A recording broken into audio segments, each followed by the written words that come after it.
오늘 하나님의 말씀은 공회 앞에 선 그리스도인입니다. 여러분, 불편하고 부담스러운 자리에 서 보신 적 있으십니까?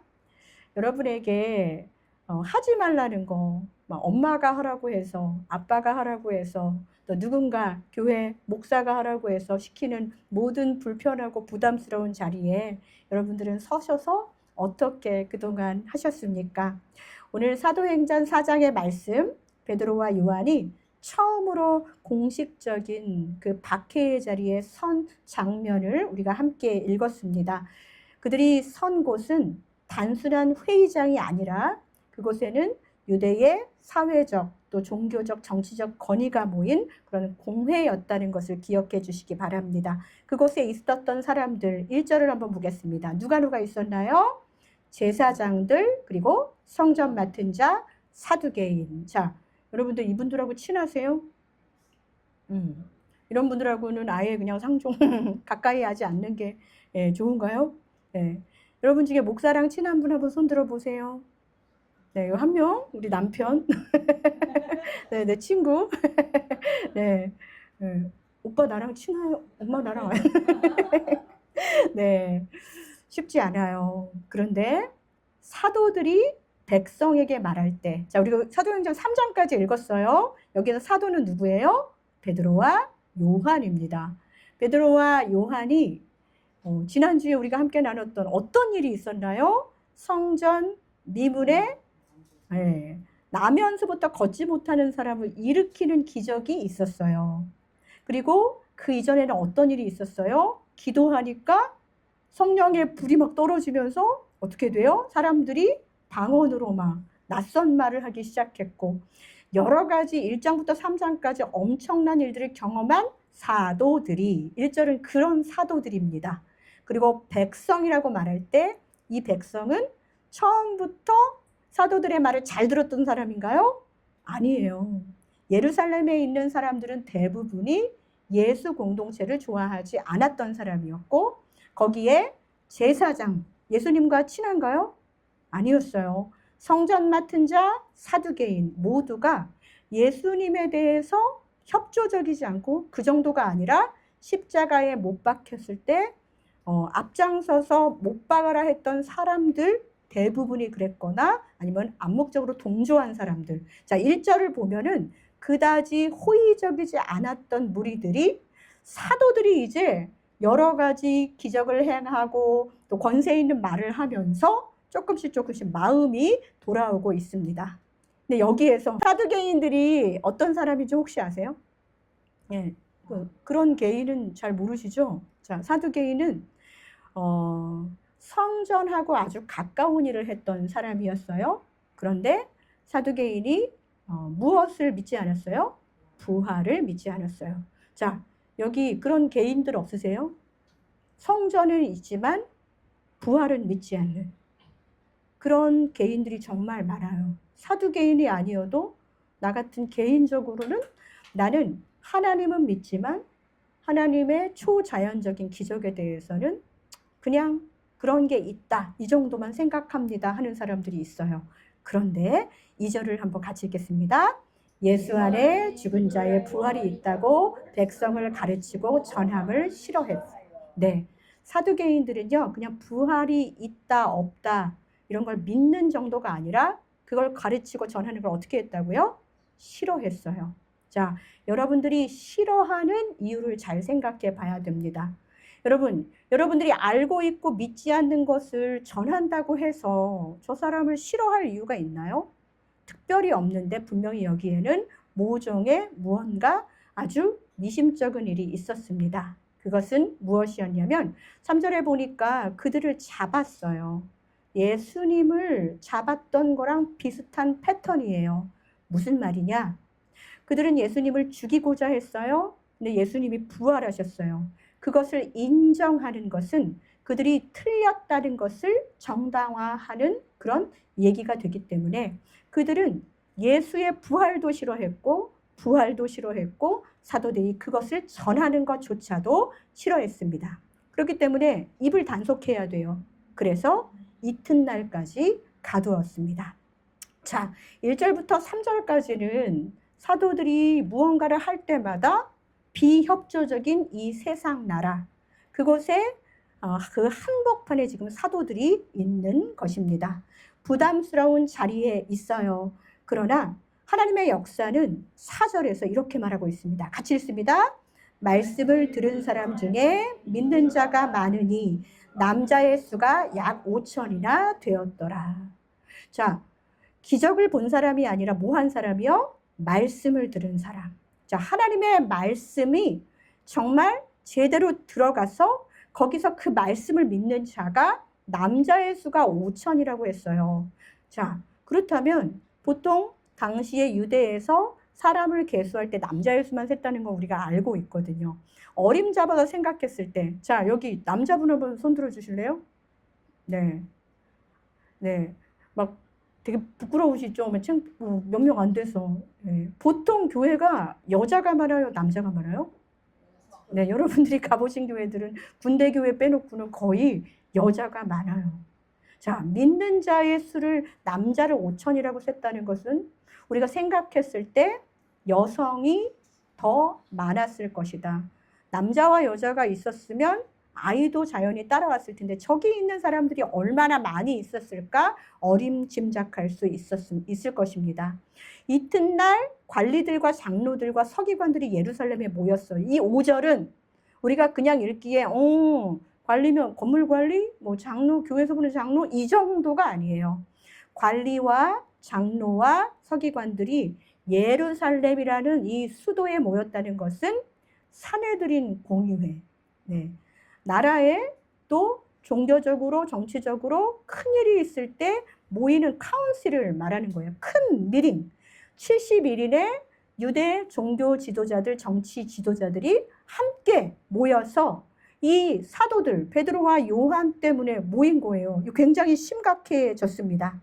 베드로는 점점점 이제 깊이 유대 종교 지도자들 안으로 들어갑니다. 6절에 보면은 안나스와 가야바가 나와요. 여러분, 대제사장 안나스와 가야바 어디서 들어보셨죠? 네. 어디서 들어보긴 했죠? 네. 그 예수님 십자가 못 박히시기 전에 신문을 당했던 사람들, 안나스, 가야바 기억하실 것입니다. 이런 사람들이 다 참여를 했어요. 그리고 7절에 사도들을 가운데 세우고 묻되 너희가 무슨 권세와 누구의 이름으로 이 일을 행하느냐 신문하기 시작했습니다. 자, 베드로와 요한은 지금 사람 앞에, 공회 앞에 벌 받을 것만 갖고 앞으로 다가올 혹시라도 예수님 같은 십자가가 기다리고 있을지도 모르는 그 사람 앞에 서 있습니다. 그런데 성령의 충만함을 받은 베드로는 혹시 코람데오라는 말 들어보셨어요? 네, 따라해 볼까요? 하나님 앞에서. 네, 사람 앞에 서 있지만 하나님 앞에서 지금 이 얘기를 시작하고 있는 것입니다. 오늘 우리가 살아가면서 공회 앞에 설 때가 있을 거예요. 나를 평가하는 사람들 앞에 서 있을지 몰라요. 내 신앙을 드러내기 부담스러운 자리에 우리는 자주자주 서게 됩니다. 교회 다녀? 라고 물어볼지언정 너 예수 믿어라고 물어보는 사람들 이 세상에 많이 없어요. 말 한마디 한마디가 요즘은 조심스러운 세상입니다. 우리는 공회 앞에선 베드로와 요한을 보면서 우리 그리스도인들 이 땅에 복음 가지고 내가 예수 믿는다는 이유로 정말 어떻게 서야 하는지 그것을 내가 예수 믿는 것에 대해서 적대감을 가지고 있는 사람 앞에 어떻게 서야 하는지 오늘 이 말씀을 함께 좀 나누기 원합니다. 첫 번째로 공회 앞에 선 그리스도인은 따라하십시오. 증언하는 사람입니다. 네, 증언자예요. 그냥 서 있는 게 아니라 증언하기 위해서 베드로와 요한은 지금 사내들인 공회에 서 있습니다. 공회가 베드로와 요한에게 묻고 있습니다. 너희가 무슨 권세와 누구의 이름으로 이 일을 행하느냐. 이것은 위협하는 말이에요. 누가 너한테 이런 일 하라고 그랬어? 하면서 누가 너희들한테 이런 거. 그러니까 마치 이렇게 포장마차나 예전에 무허가 이런 데 가면은 이렇게 어깨 넓으신 분들, 까만 옷 입으신 분들이 와가지고서는 누가 여기서 누가 허락받고 너네 장사하는 거야? 약간의 이런 뉘앙스가 풍기는 굉장히 폭력적인 현장입니다. 베드로는 이 질문에 대해서 자신을 변호하는, 무서워가지고 막 이렇게 한 게 아니라 자신을 보호하거나 변호하려고 하지 않고 예수 그리스도를 증언합니다. 10절을 보겠습니다. 같이 읽을까요? 너희와 모든 이스라엘 백성들은 알라. 너희가 십자가에 못 박고 하나님이 죽은 자 가운데서 살리신 나사렛 예수 그리스도의 이름으로 이 사람이 건강하게 되어 너희 앞에 섰느니라. 자, 여러분, 사람들이 이렇게 얘기하는 거예요. 너희가 무슨 권리, 무슨 능력, 무슨 권세를 가지고 성전에 그렇게 나면서부터 일어나지 못하는 사람을 일으켰으며 사람들 앞에서 이렇게 담대하게 겁 없이 무슨 말이 없이 이렇게 예수 그리스도를 전하느냐라고 묻고 있는 사람들에게 베드로는 뒤로 물러서지 않고 자, 뭐라고 했냐면 너희와, 여기에는 대제사장도 있고 사두개인도 있고 서기관도 있고 많은 종교의 지도자들과 함께 모든 이스라엘 백성들까지도 알기 원해서 하나님이 베드로와 요한을 여기 보내신 이유가 있어요. 작은 사람들을 만나서 성전 미문에 그 환우를 만나가지고 일으키셨던 그 한 사람을 먼저 만나게 하시고 나서 이제는 종교 지도자, 이 사람들이 얘기하면은 모든 사람이 알게 되는 이 종교 지도자, 정치적 지도자들에게 이 이야기를 하고 있는 것입니다. 물러섬이 없었어요. 그냥 구걸하는 그런 성전 미문에 앉아있는 병자에게 말하는 것과 다르지 않았습니다. 나사렛 예수 그리스도의 이름을 전하는 거예요. 그런데 거기에 몇 가지를 더 첨부했어요. 공부를 더 많이 하신 분이니까 더 많은 걸 얘기한 것 같아요. 그게 뭐였냐? 너희가 십자가에 못 박았다. 너희가 하나님이 죽은 자 가운데서 살리신 나사렛 예수 그리스도를 죽였다라고 말한 거예요. 너희가 못 박고 너희가 죽였는데 하나님이 살리신 예수 그리스도의 이름으로라는 그 설명을 아주 친절하게 해주고 있는 것입니다. 이게 우리 그리스도인들이 봤을 때는 친절한 설명이지만 그들이 봤을 때는 어떻게 해요? 어땠을까요? 굉장히 찔림이 있는 이야기였어요. 뭐야? 지금 우리가 잘못한 거 지금 하나하나 콕콕 박히게 지금 저렇게 얘기하는 거야? 굉장히 화가 났을 수도 있습니다. 그러나 베드로는 할 말을 했습니다. 이게 뭐예요? 증언입니다. 증언은 자기 주장이 아니에요. 증언은 내가 만들어낸 이야기가 아닙니다. 증언은 보고 들은 것을 말하는 것입니다. 그렇기 때문에 여러분들이 가지고 있는 생각을 갖고 전도해도 그것이 얼마 못 가서 복음의 능력을 잃어버리게 됩니다. 그 이유는 뭐예요? 내 말이 들어가기 때문입니다. 증언은 내가 만들어낸 이야기로 하는 것이 아니에요. 증언은 내가 배우고 내가 믿고 내가 보고 들은 것을 말하는 것이지요. 그래서 베드로와 요한은 우리 오늘 본문에서 읽지 않았지만 우리는 보고 들은 것을 말하지 않을 수 없다라는 말로 이 말을 마칩니다. 이것이 그리스도인의 말입니다. 우리가 부담스러운 자리에서 너 왜 예수 믿어? 너 왜 그렇게까지 하면서 예수 믿어? 라고 질문을 받을 때 대답할 수 없는 이유가 무엇일까요? 아직 우리가 증언할 준비가 안 된 거예요.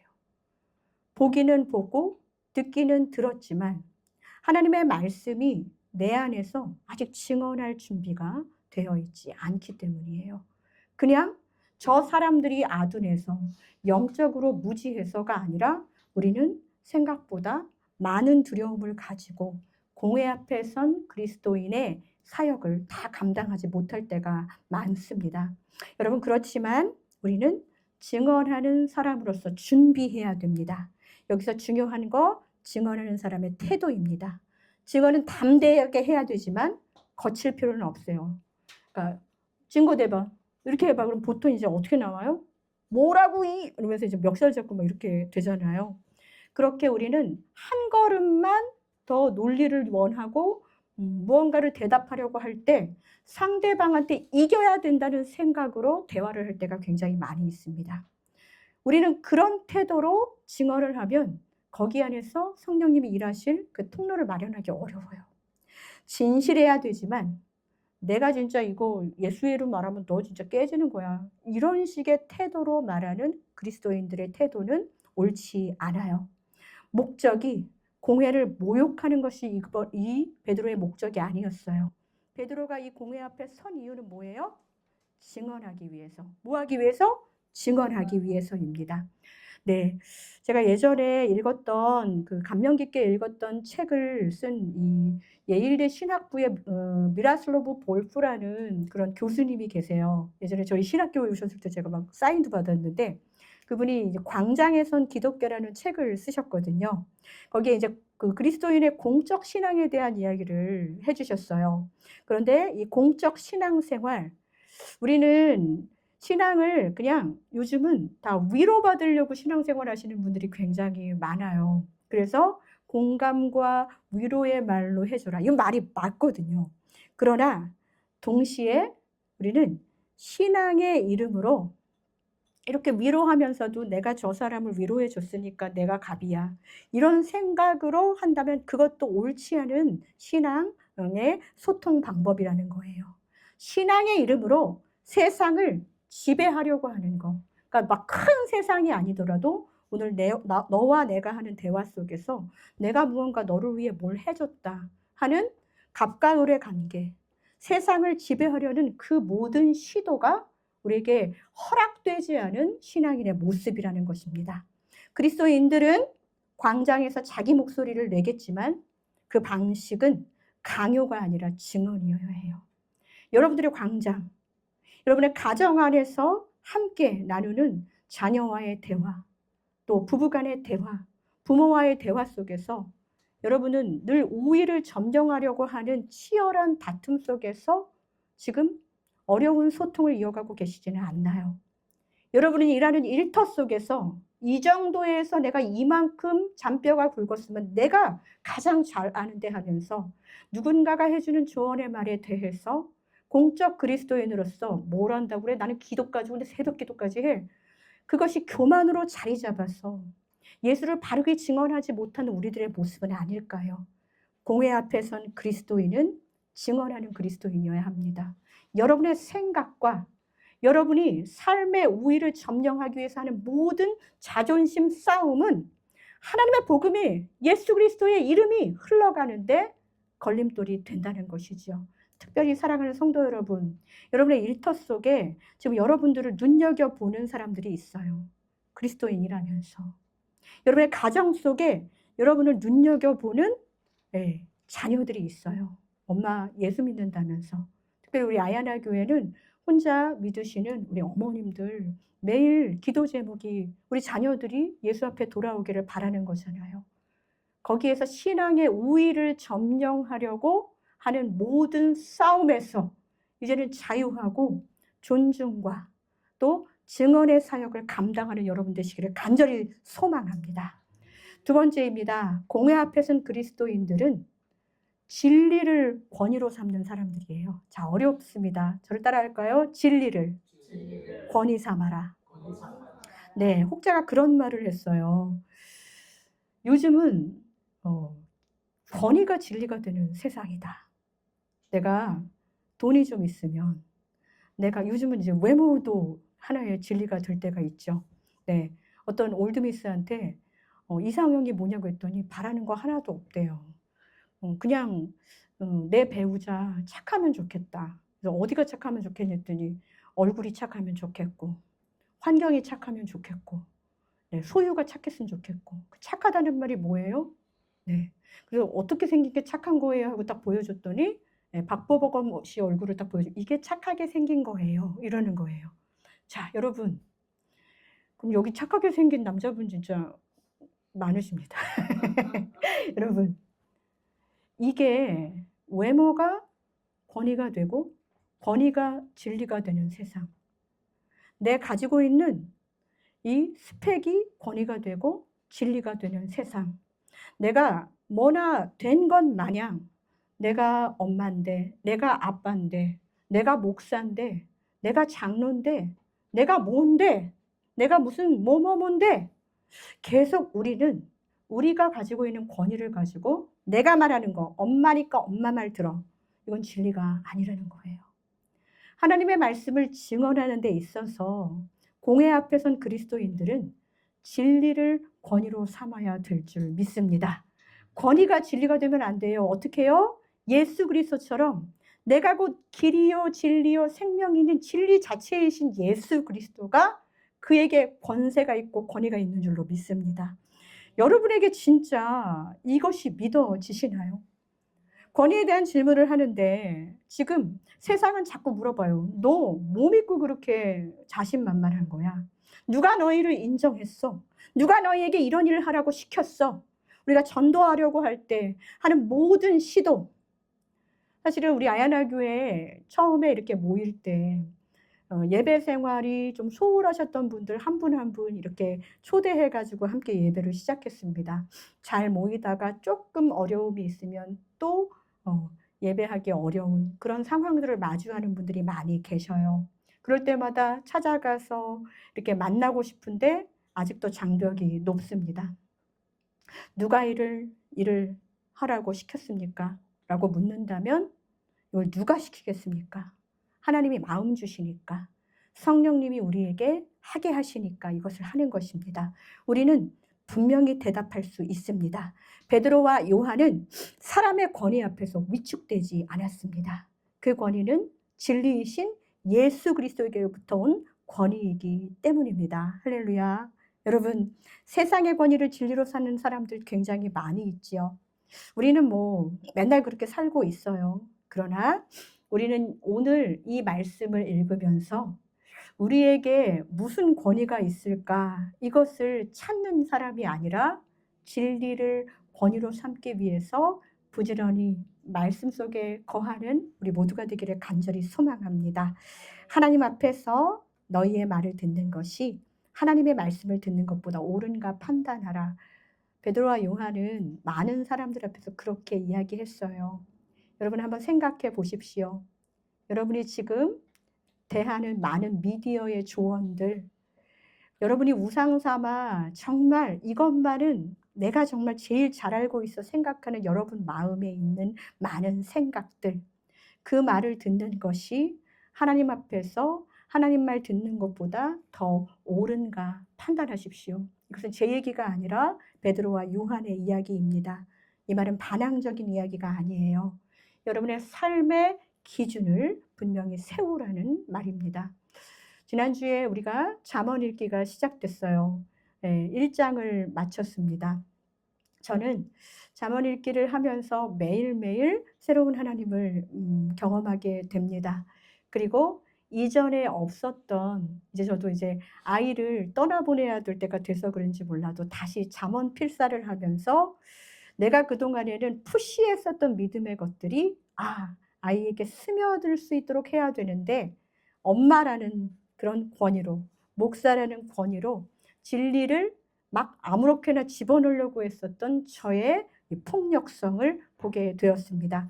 여러분, 말씀을 보다 보면 내 기준이 분명하지 않다면 우리 기준이 얼마나 흔들리는지 모릅니다.